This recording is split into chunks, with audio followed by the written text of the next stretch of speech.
Talking about two triangles, okay? And let's say I have triangle A, B, C, and triangle D, E, F. Now they'll list them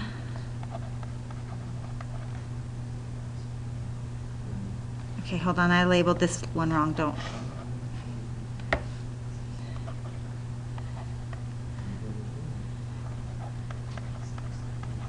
Okay, the way the order that the letters are listed in, this shows that angle A is corresponding to angle D. Angle B is corresponding to angle E, and angle C is corresponding to angle F. So if you want to talk about it with color, A corresponds to D, B corresponds to E. See, they're in the same order, so they correspond to each other.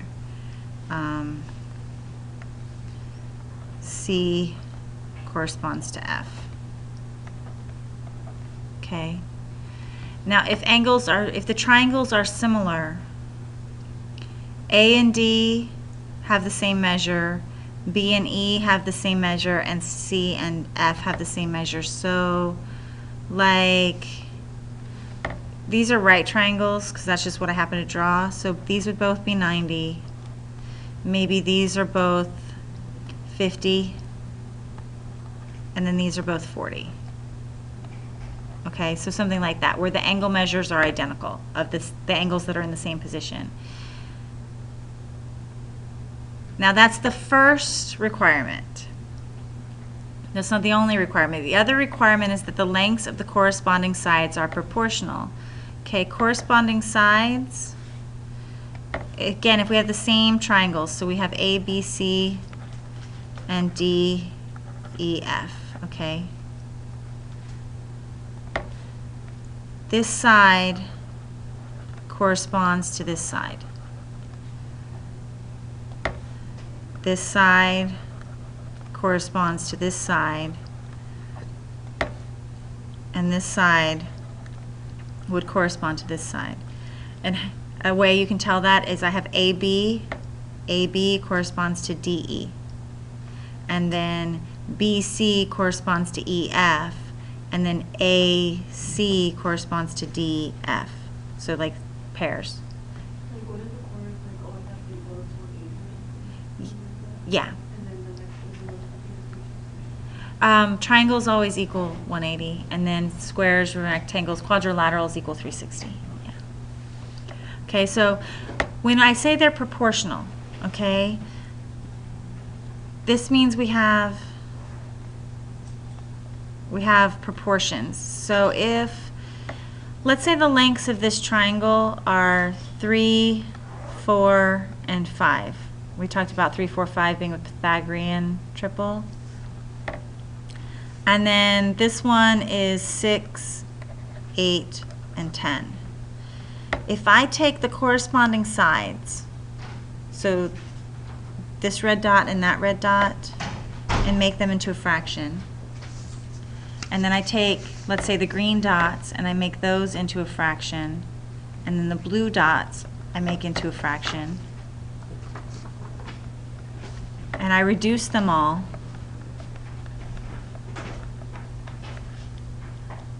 proportional means that my fractions are equal to each other. So what I have on top is the sides of the small triangle, and on the bottom I have the sides of the large triangle, and they're the corresponding sides are in the same fraction. So we always do, you don't have to always put small on top. You can do small on top or large on top, but you always have to put the same size on top. So in my case I put all small. So I have my 3, my 5, and my 4, all small. And then on the bottom, so the fraction itself I have small over large, but they're the same side, right? The corresponding sides. Now we're going to decide if two triangles are similar or not, okay? And these are kind of small. This was 66. I'm going to rewrite it. And these are both 57. in case you can't read it on your paper. Okay. First thing I need to do is I need to decide, well, what are these two angles here? And what is this angle up here? I have 66. A triangle is 180. I subtract the 66.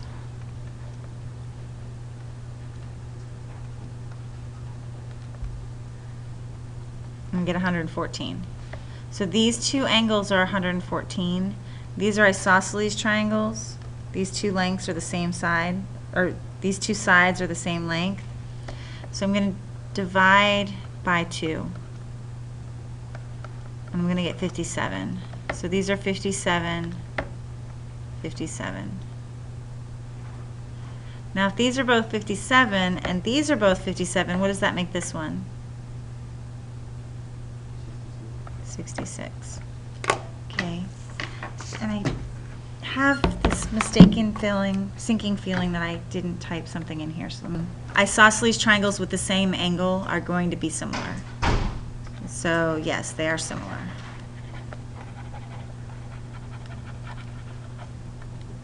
Okay. Because we have congruent sides, congruent angles. Okay. What I have is I have this large triangle and I have a small triangle inside of it. Okay. Now these triangles share this angle right here. Right? That's the same corner on both triangles. So the best way to figure this out is we want to redraw this as two separate triangles. We want to take them apart because that's the easiest way to set everything up. So you draw a big triangle and then you draw a smaller triangle. Okay? Then I have my letters in the corners, so I'm going to label the big triangle. And then my small triangle, I have W, Y, and X, so W, Y, and X. Okay? Now, I have these top corners are both 90-degree angles, right?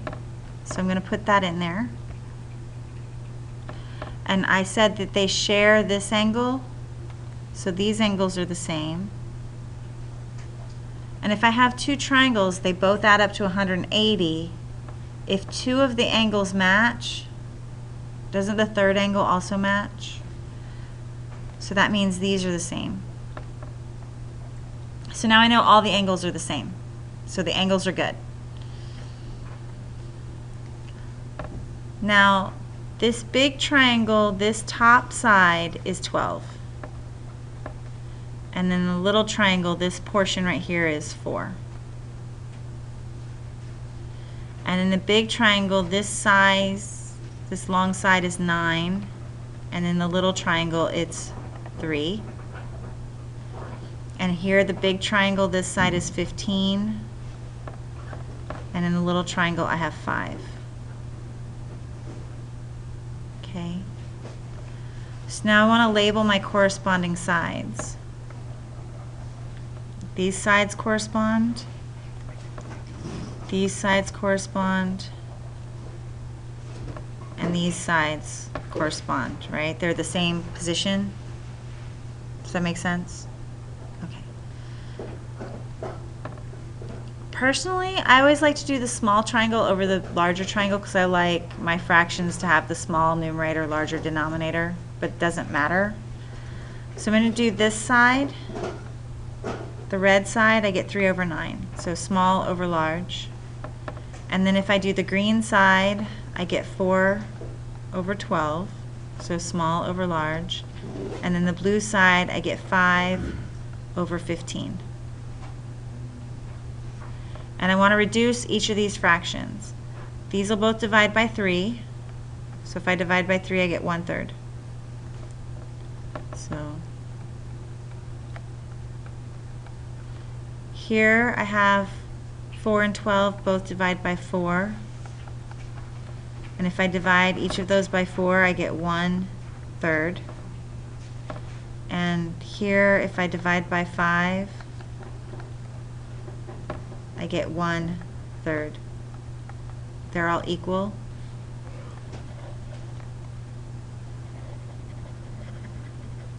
So yes, they're similar.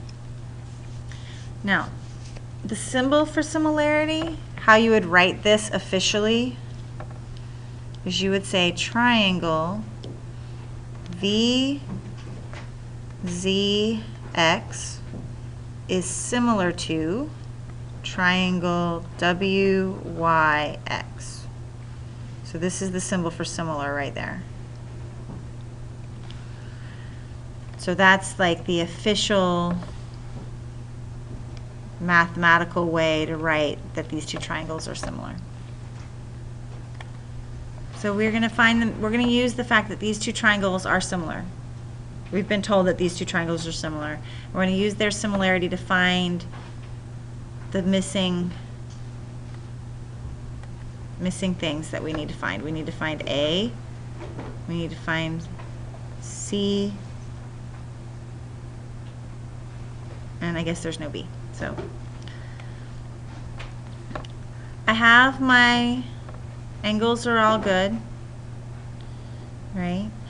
Here I have 3 sides, and here I only have 1 side that I've been given. I had to find the missing sides.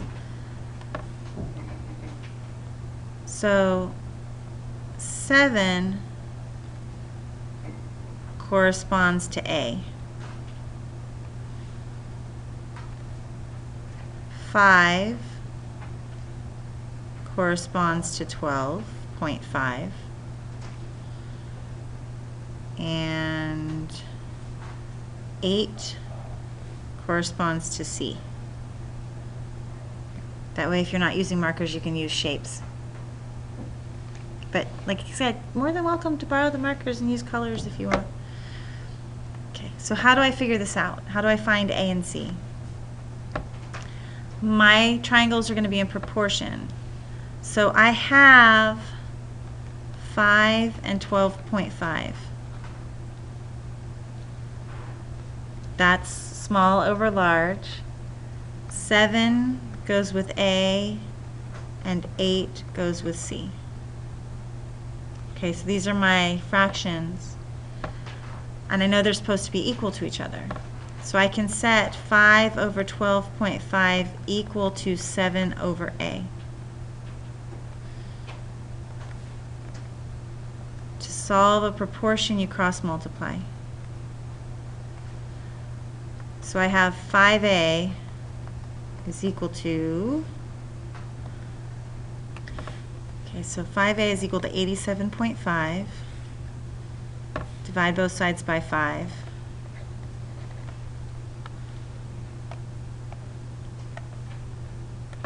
And you get A is 17.5. So this side right here, 17.5.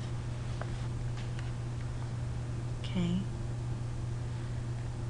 Now I can do the same thing with C. I take my original proportion. This is important. Don't ever use 7 over 17.5. Don't use the solved proportion if you have an original proportion. And the reason I say that, what if you made a mistake here? And then you got the wrong answer for A, that would automatically mean you had the wrong answer for C. Whereas if you plug in and you get the wrong answer for A, but you use this again, you can still get the right answer for C. So just be sure to always go back to that original that they gave you just to make sure.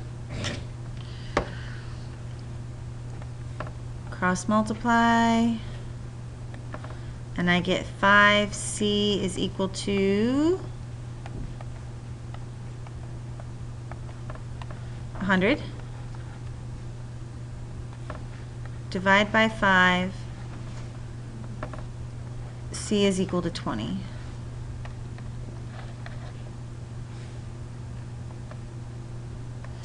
Here again we have 2 triangles that are put together.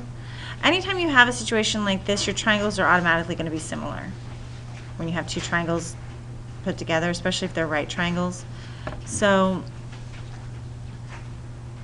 I like to separate mine because I feel like it makes setting the proportions up simpler. So I always draw two triangles. They've been labeled. This long side on the large triangle is 11. Here it's 7. We have 5 and x. And they haven't asked us to solve for the hypotenuse, so we're good. So I have 7 over 11, right, small over large, is equal to 5 over x, small over large.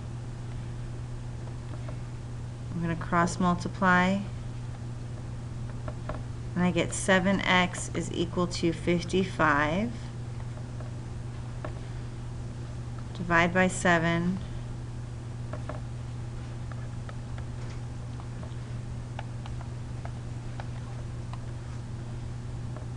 Okay, I'm going to get about 7.9.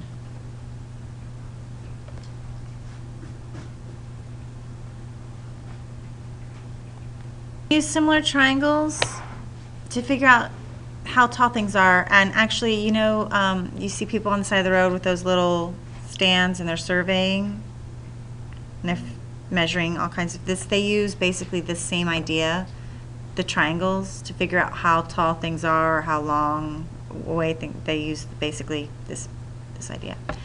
So we have some lady Tori.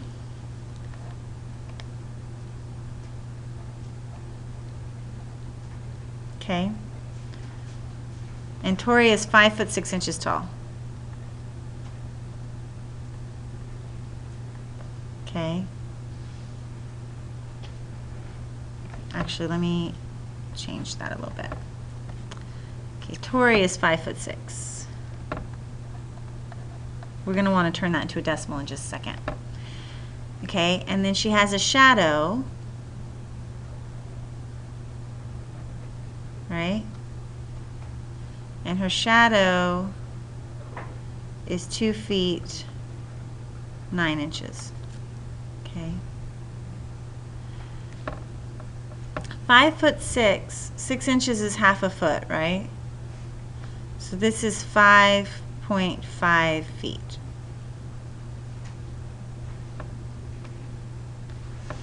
Two feet 9 inches.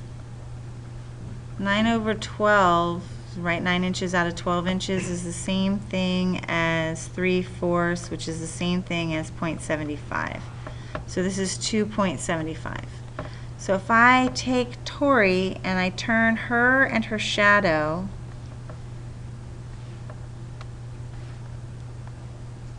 into the legs of a triangle,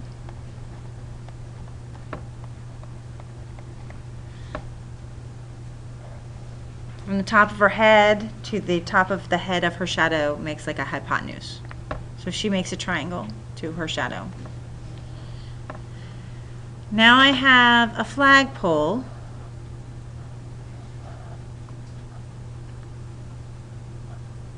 Okay. And the flagpole's shadow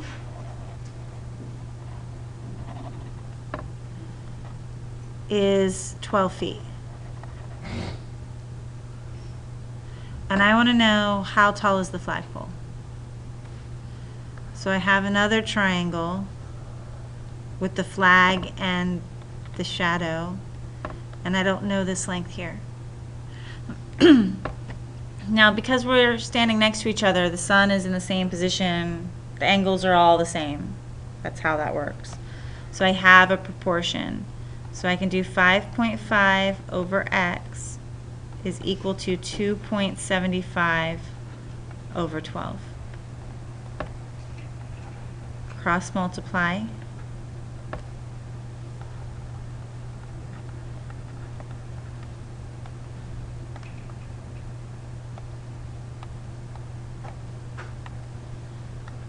So 2.75x is equal to 30.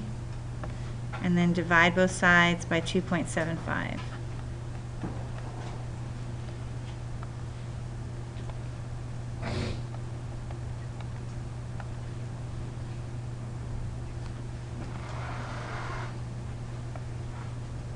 hold on. Yeah, 5.5 times 12 is not 30. I did something wrong there. It's 66.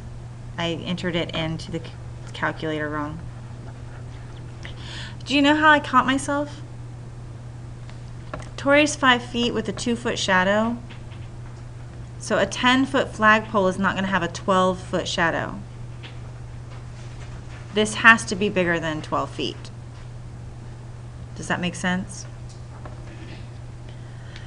So that's how I caught that I had made a mistake somewhere.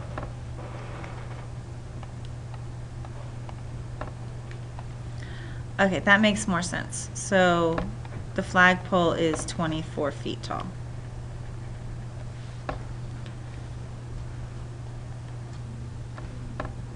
If we're talking about trigonometry, we're talking about sine A. Okay, we're just going to use A. Very rarely do you take the sine or cosine or tangent of the 90-degree angle. Now this is always, we're talking about right triangles that this works. Okay, so we're looking at A. We talk about the legs. So this is legs, these are legs, and this is the hypotenuse, and as you know, the right angle points to the hypotenuse, okay? So when you're talking about the sine, if I'm looking at A, this leg here, that's adjacent. This leg here is opposite, and then here's the hypotenuse. The hypotenuse is always the hypotenuse. So adjacent touches it, opposite is across from it. So the sine of A is opposite over hypotenuse.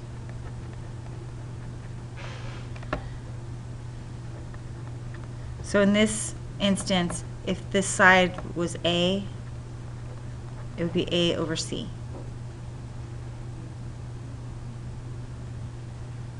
The cosine of A is adjacent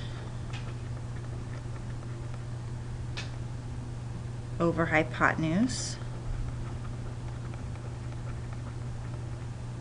So if we're talking about A, it's going to be B over C. So it's going to be this side here, B over the hypotenuse. And the tangent of A is opposite over adjacent. So it's going to be A over B. Okay. Now, what are sine, cosine, and tangent? They have to do with the ratio. So basically it's saying that the sine of A is the ratio of the opposite over the hypotenuse. It's just a mathematical number. There are a couple ways to remember this. It always goes sine, cosine, tangent. Okay, so sine, cosine, tangent. And you can remember it like this. Oscar had a heap of apples. So Oscar, O, opposite, had, H, hypotenuse, a heap of apples. So.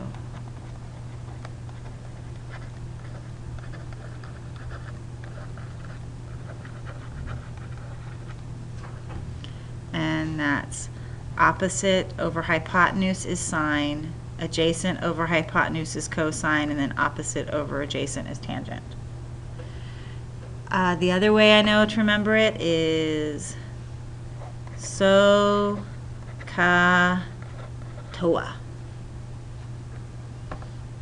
SOHCAHTOA. Sine opposite over hypotenuse, cosine adjacent over hypotenuse, tangent opposite over adjacent. SOHCAHTOA. You can go to Camp SOHCAHTOA. Yeah. That would be math camp. Might not enjoy it. So these are the two ways I can think of, or that I know of, to remember it. You can also come up with maybe other mnemonic devices, but it's always sine, cosine, tangent if you're using Oscar had a heap of apples. Now, if we wanted to take the sine of B, Sine is opposite over hypotenuse. Opposite of B is B. The cosine of B is adjacent over hypotenuse, so it would be A over C. And then the tangent of B would be opposite over adjacent, so B over A. We're going to find the sine, cosine, and tangent. So let's find the sine of angle B. Okay, sine is opposite over hypotenuse. This is not a B, this is a 6, by the way. Okay. So if we're going to find, oh no, I'm lying, it was a B. Don't mind me, I'm just, forgetting what I was doing. We need to find B. The right triangle. This is A, this is B, this is C, right? So 9 squared plus B squared equals 15 squared. So 81 plus B squared is equal to 225.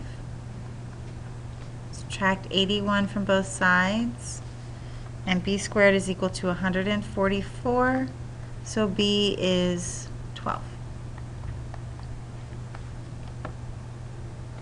Now we're going to find the sine of B.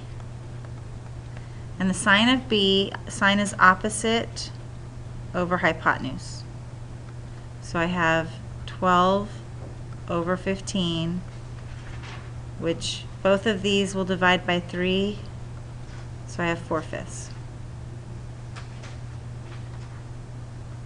Which you can leave this 4/5, or if you want to put that into decimal form, it's 0.8.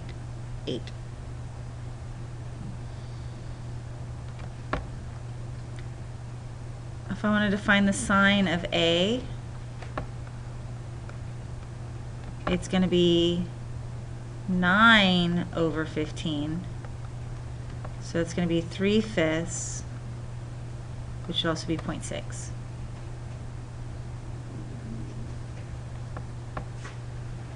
Cosine of B is adjacent over hypotenuse, so that's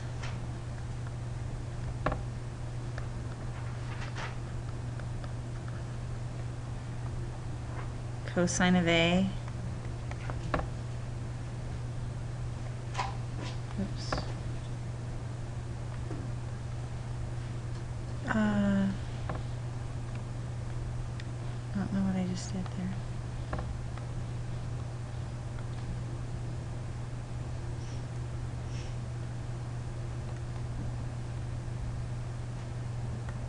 All I wanted was an eraser. Okay, cosine of A is adjacent over hypotenuse, so I've got 12 over 15, which is equal to 4/5, which is equal to 0.8. Now, do you notice anything about the cosine and sine of each of these angles? The sine of B is the same thing as the cosine of A. And the cosine of B is the same thing as the sine of A. Do you see that? They're like opposite of each other. Tangent of A is opposite over adjacent. So I get 9 over 12. Tangent of B is opposite over adjacent, so you get 12 over 9. So that's the same thing as 3/4, which is 0.75. And this is the same thing as 4/3, which is 1.3 repeating. But here you can see they're inverses of each other, 3/4 and 4/3.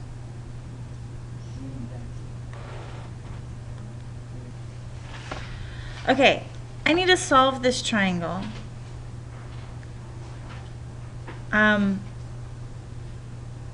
First I need to figure out what angle A is.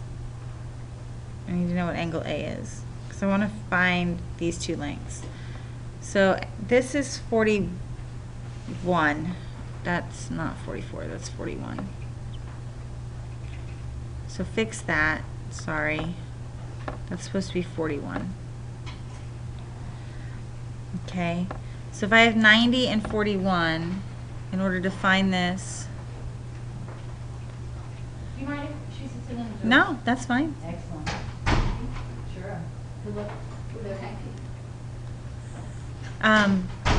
So in order to find this missing angle, I have 180, right? So I have 180 minus 90 minus 41. Or you can do 180 minus 90 plus 41. So it's 180 minus 131, which is 49 degrees. So that's my missing angle right here, is 49. Okay.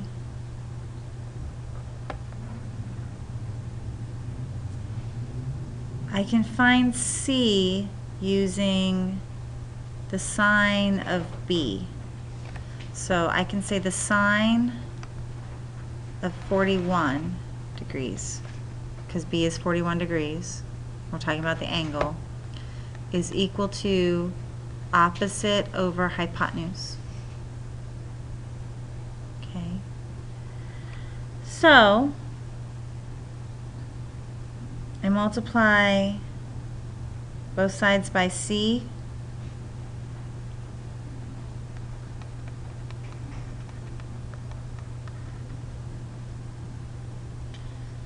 So C times the sine of 41 is equal to 6, and then I can divide both sides by the sine of 41.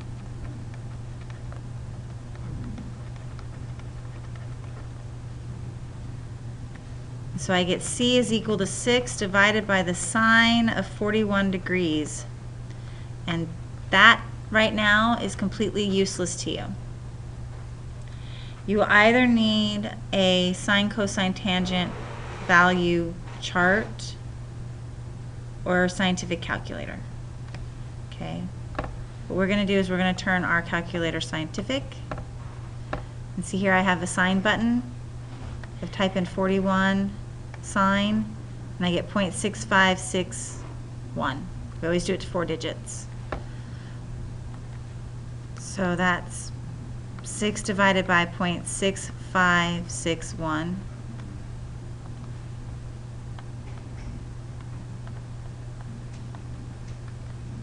9.1. So we're going to say 9.1.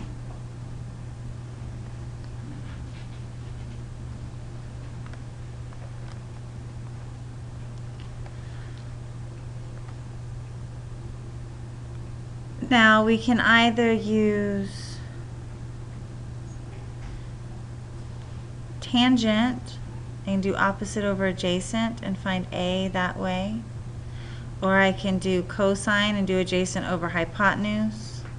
Or I can use A and do opposite over adjacent and continue to use sine. Anybody have a preference? So I'm going to do tangent of B. So the tangent of 41 degrees is equal to the opposite over the adjacent. Now you'll notice what ended up happening when I had sine of 41 and C, they just switched places, didn't they? So we're just going to use that.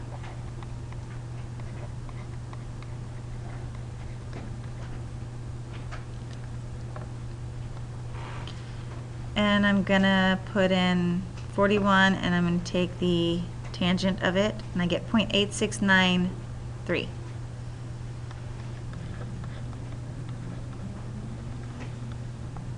Okay.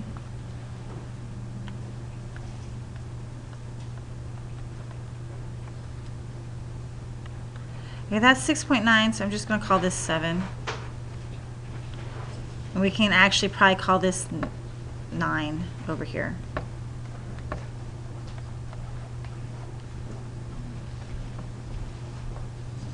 Okay. Okay, we have one side. We have 7. That's my hypotenuse. So I can call this A, I can call this B, it doesn't matter. I need to find those sides. I have angle A here is 35 degrees. I can use opposite over hypotenuse. So I can use sine.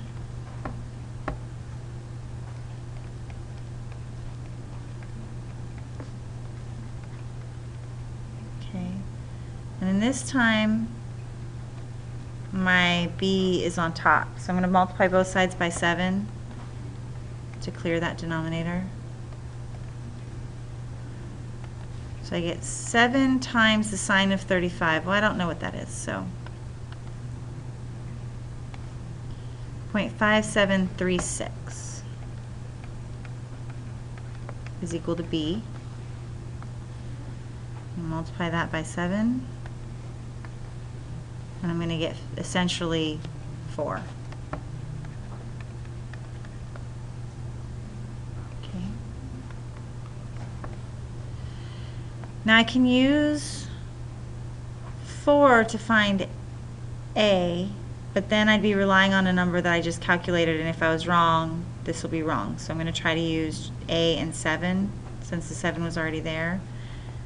This is adjacent over hypotenuse, which would be which one? Does anybody know?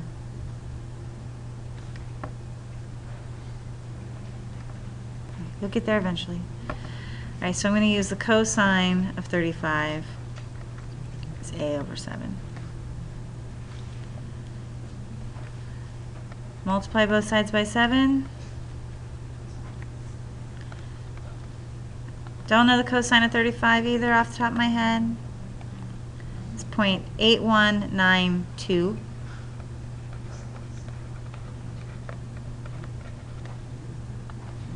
Multiply that by 7, and you get 5.7, which would round up to 6. So we're basically going to say it's about 6. Or you could leave it as 5.7.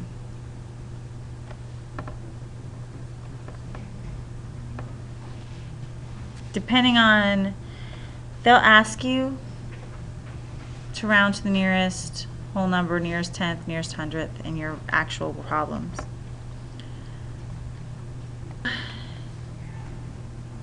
Inverse functions. So if you have sine, the inverse sine is sine to the negative 1. Okay?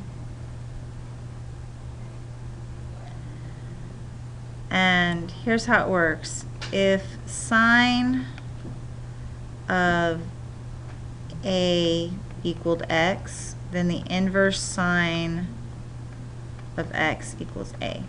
They undo each other. Okay? So what we have is that if I want to find this angle right here, okay, angle y. Well, actually, I want to find angle x, y, and z. So let's hold off on that for just a second.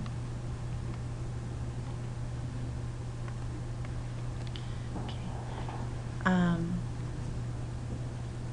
Y is going to be adjacent over hypotenuse, right? So adjacent over hypotenuse. Or I can find this length here. So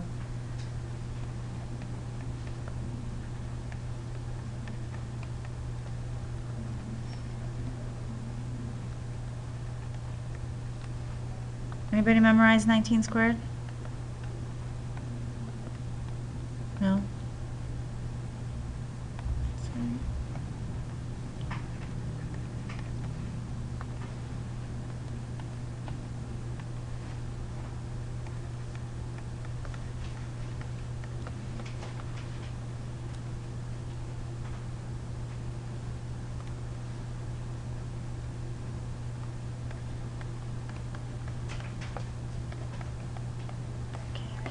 So let's find y using the figures that we already had, 8 and 19.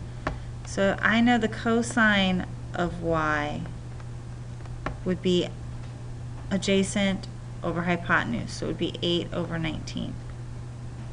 Okay, so I'm going to find out what is 8 divided by 19.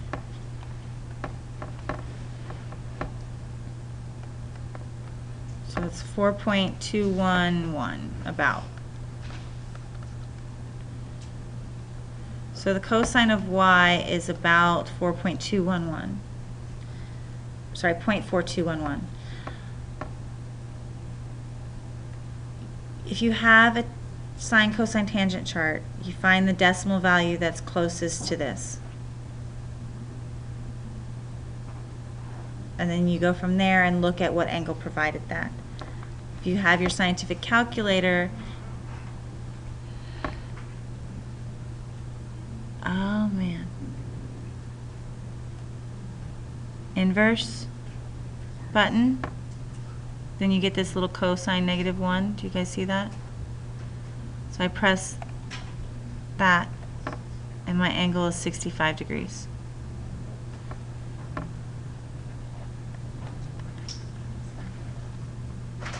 Okay. Now if I want to find z, well, z is already labeled. Z is 90. Yay, that one's done. That was easy. I found y. Now I can find x using trigonometry. I could use the tangent and do opposite over adjacent. Can anybody think of an easier way to figure out what x is? Okay. How many angles in a triangle? Total angle measure is that square, 180, 180. So I don't need to use trig. I have two of the angles. I can subtract from 180 to find the third.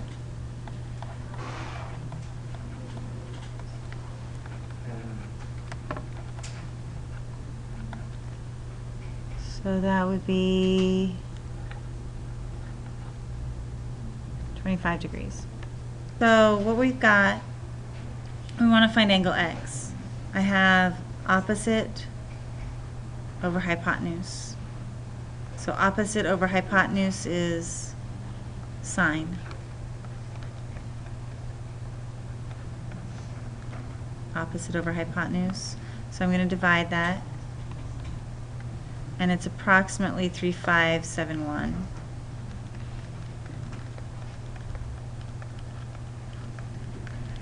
Okay. Now if you had your chart, a sine, cosine, tangent table, you would just look for this decimal and then go from there to find your angle. Or we push our little inverse button and inverse sine.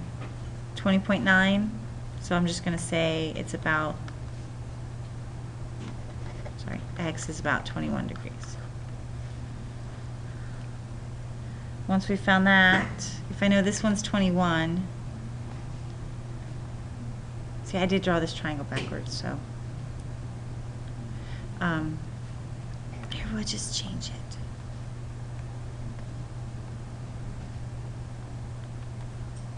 It's bothering me, sorry.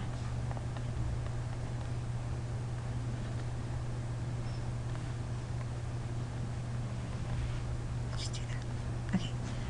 Now it makes more sense. So if this one's 21 degrees, we have to find y, we would just subtract.